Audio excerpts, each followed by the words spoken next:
நேயர்களுக்கு astro KS ஐயங்காரின் பணிவான வணக்கங்கள். இந்த வாரம் அதாவது 26/6/2023 2/7/2023 வரலும் உண்டான வாரத்திற்கான பலன்களை பார்ப்போம். கோல்சாரம் அப்படின்னு எடுத்தலையானால் காலபுருஷ தத்துவத்தின் முதல் ராசியான மேஷ ராசியில் ராகு பகவானும் குரு பகவானும் இருக்க, மிதுன ராசியில் பார்த்தேன்னா புத பகவான் ஆட்சி பெற்று போய் சூரிய பகவானோட சேர்ந்திருக்கார். கடக ராசியில் செவ்வாய் பகவானும் சுக்கிர பகவானும் இருக்கா. இந்த வார கடைசி அதாவது 2ஆம் தேதி அன்னைக்கு பார்த்தலையானால் செவ்வாய் பகவான் நீச்சத்தன்மையிலிருந்து தன்னுடைய ராசிக்கு, அதாவது தான் இருக்கக்கூடிய கடக ராசியிலிருந்து சிம்ம ராசிக்கு பெயர்றார். அது வந்து வார கடைசியில். அதனால் அதனுடைய எஃபெக்ட் பார்த்தோம்னா அடுத்த வாரத்தில் தான் இருக்கும். சப்தமத்தில் அதாவது துலாத்தில் கேது பகவானும் 11ஆம் இடம்னு சொல்லக்கூடிய கும்பத்தில் சனி பகவான் வக்கரத்தில் இருக்கார். ஸோ இதுதான் இந்த வாரத்தினுடைய கோல்சாரம். சந்திராஷ்டம அப்படின்னு சொல்லக்கூடியது யார் யாருக்கு வருது அப்படின்னா கும்பம், மீனம், மேஷம் மற்றும் ரிஷபம். இந்த 4 ராசிக்காரர்களுக்கு சந்திராஷ்டம நாட்கள் வருது.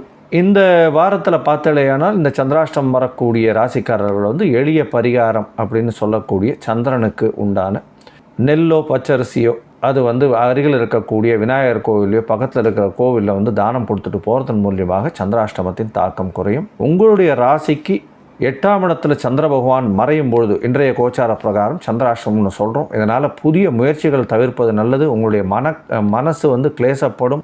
எந்த ஒரு முடிவும் சரியாக எடுக்க முடியாது. அதனால் மனக்லேசம் வரக்கூடிய வாய்ப்புகள் உண்டு. இந்த காலகட்டத்தில் சந்திராஷ்டமத்துக்கு உண்டான பரிகாரம் பண்ணிவிட்டு அதற்கு பிறகு அந்த காரியங்களை பண்ணுறதன் மூலியமாக சந்திராஷ்டமத்தின் தாக்கம் வெகுவாக குறையும் அப்படின்றது சொல்கிறேன். இந்த வாரம் பார்த்தோம்னா என்னென்ன விஷயங்கள் வருது அப்படின்னா 26ஆம் தேதி ஆனி திருமஞ்சனம், 26/6/2023 ஆனி திருமஞ்சனம் எங்கே அப்படின்னா ராமர் கோவில் மதுராந்தகத்தில். அது ஒரு ரொம்ப விசேஷமான ஒரு ஆனி திருமஞ்சனம் நடக்கிறது.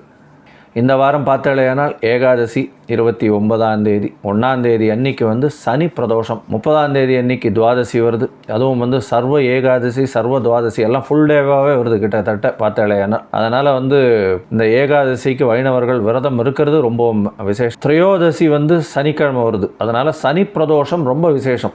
சைவர்கள் கோவிலில் அதாவது சிவன் கோவிலில் பார்த்தலையானால் அதுவும் சனிக்கிழமை இன்னைக்கு வரக்கூடிய சனி பிரதோஷம் ரொம்பவும் ஏற்றமானது. ஏன்னா இப்போ சனி பகவான் வக்கரகதியில் வேற வந்திருக்கார். அதனால் கொஞ்சம் ஜாகிரதையாகவும் ரொம்பவும் இதுவாக கண்டிப்பாக சனி பிரதோஷம் போய் சேவிச்சுட்டு வர்றது ரொம்பவும் நல்லது. அங்கே சனி பகவானுக்கு எல் தீபம் போட்டுட்டு ஒரு கருப்பு ஆடை தானம் கொடுத்துட்டு வர்றதன் மூலியமாக சனி பகவானுக்கு செய்யும் பிரீத்தியாகவும் எடுத்துக்கலாம். ஏற்கனவே சனி வக்கர பயிற்சியை பற்றி நான் வீடியோ போட்டிருக்கேன். கண்டிப்பாக பரிகாரம் செய்யணும் அப்படின்னு சொல்லியிருக்கணும். அவள்லாம் கண்டிப்பாக போய் பார்த்துட்டு அந்த சனி பிரதோஷத்தை அன்னைக்கு அருகில் இருக்கக்கூடிய சிவன் கோவிலுக்கு போய் சனி பிரதோஷ வழிபாடு பண்ணிட்டு வர்றது மிகவும் நல்லது. சரி, இப்போ என்னுடைய மொபைல் நம்பர் கீழே ஸ்க்ரால் ஆகிட்டு இருக்கும். உங்களுடைய தனிப்பட்ட ஜாதகத்தை நீங்கள் பார்க்கணும் அப்படின்னு நினச்சாலேயானால் நீங்கள் எனக்கு ஒரு ஃபோன் பண்ணுங்க. நான் உங்களுக்கு ஒரு அப்பாயின்மெண்ட் தரேன். உங்களுடைய date, time, place of birth இதெல்லாத்தையும் அனுப்புங்க. உங்களுடைய பெயர், உங்களுடைய டைம் கரெக்ஷன்ஸ் ஏதாவது இருந்ததுன்னா பார்த்துட்டு உங்களுடைய தசாநாதன், புக்திநாதன், அந்தரம், சூக்ஷ்மம் எப்படி இருக்குது அப்படின்றத பார்த்துட்டு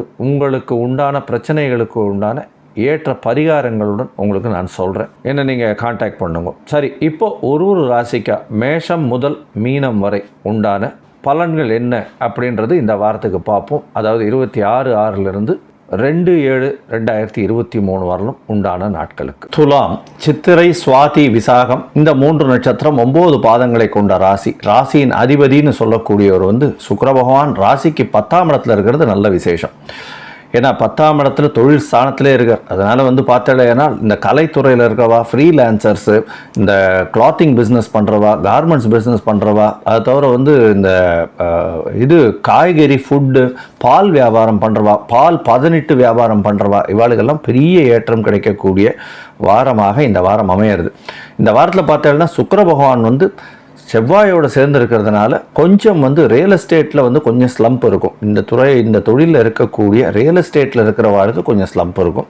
அதை தவிர பார்த்தேனால் இந்த துளாராசிக்காரர்களுக்கு இந்த வாரம் பார்த்தேன்னா திருமணம் ஆகக்கூடிய, திருமணத்திற்கு பார்த்து கொண்டிருப்பவர்களுக்கு திருமணம் நிச்சயமாகக்கூடிய வாய்ப்புகள் மிகவும் அதிகம். ஏன்னா சப்தமத்தில் குரு பகவான் இருக்கிறது பெரிய ஏற்றம். அதை தவிர பார்த்தேனால் குரு பகவான் உங்களுடைய ராசிக்கு 3ஆம் இடம்னு சொல்லக்கூடிய முயற்சி ஸ்தானத்தையும் பார்க்குறார். உங்களுடைய ராசிக்கு 11ஆம் இடத்தையும் பார்க்கறது ரொம்ப பெரிய விசேஷம்.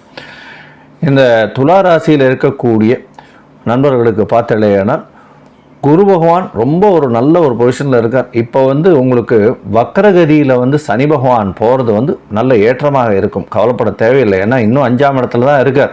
ஒரு 8ஆம் மாதத்துலேருந்து 12ஆம் மாதம் வரலாம் தான் கொஞ்சம் பிரச்சனை இருக்கும். இந்த சனி பயிற்சி, சனி வக்கர பயிற்சி பலன்கள் பற்றி போட்டிருக்கேன், அதை பாருங்கள். உங்களுக்கு பார்த்தலையானால் இந்த அதிவேகமாக செல்லக்கூடிய கிரகம்னு சொல்கிற சந்திர பகவான் 10ஆம் அதிபதினு சொல்லக்கூடிய உங்களுடைய ராசிக்கு 12ஆம் இடத்துல இந்த வாரத்தில் ஆரம்பிக்கிறார். 26, 27 ராத்திரி வரலும் இருக்க. இந்த காலகட்டத்தில் உங்களுக்கு சுப செலவுகள் வரக்கூடிய வாய்ப்புகள் உண்டு. உங்களுடைய ராசியே குரு பார்க்கறதுனாலும் உடல்நிலையில் நல்ல ஏற்றம் இருக்கக்கூடிய காலகட்டமாக இருக்கும். உங்களுடைய திங்கிங் எல்லாமே நல்லபடியாக இருக்கக்கூடிய வாய்ப்புகள் உண்டு. உங்களுடைய ராசிக்கு சந்திர பகவான் 28ஆம் தேதி அதிகாலையான ஒரு 12:30 மணியிலிருந்து 30ஆம் தேதி கார்த்தால ஒரு 7:30 மணி வரலும் இருக்கார். இந்த காலகட்டத்தில் உங்களுக்கு குருவின் பார்வை சந்திர பகவானுக்கு பார்வையோடு இருக்கிறதுனால குரு சந்திர யோகம் அமையிறது. எந்த ஒரு விஷயத்திலையும் வெற்றி பெறக்கூடிய வாய்ப்புகள் நிச்சயமாக உண்டு. பதவி, பொருள், அந்தஸ்து, கௌரவம் இது எல்லாமே வரக்கூடிய காலகட்டமாக இந்த வாரம் அமைய போகிறது.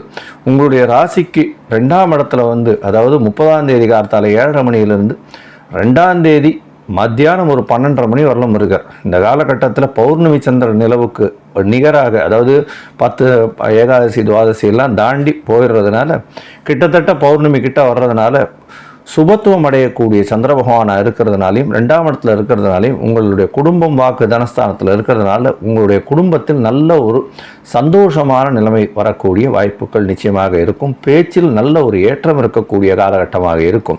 இதை தவிர பார்த்தேனால் சந்திர பகவான் ஆட்சி பெற்றதற்கு சமமாக, ஏன்னா சந்திரனும் நீச்சமாக இருக்கார், சந்திரனுக்கு வீடு கொடுத்த செவ்வாயும் நீச்சமாக இருக்கிறதுனால ஒருவருக்கொருவர் பரிவர்த்தனை யோகம் அடைந்து ஆட்சி பெற்றதற்கு சமமாக இருக்கிறதுனால நல்ல ஒரு ஏற்றமான வாரமாக இந்த வாரம் அமையிறது.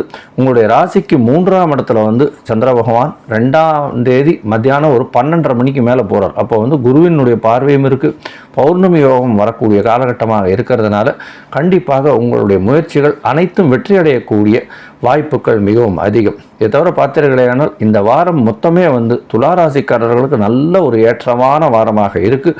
நீங்கள் அருகில் இருக்கக்கூடிய வெங்கடேச பெருமாளை போய் வணங்கிட்டு வாங்க.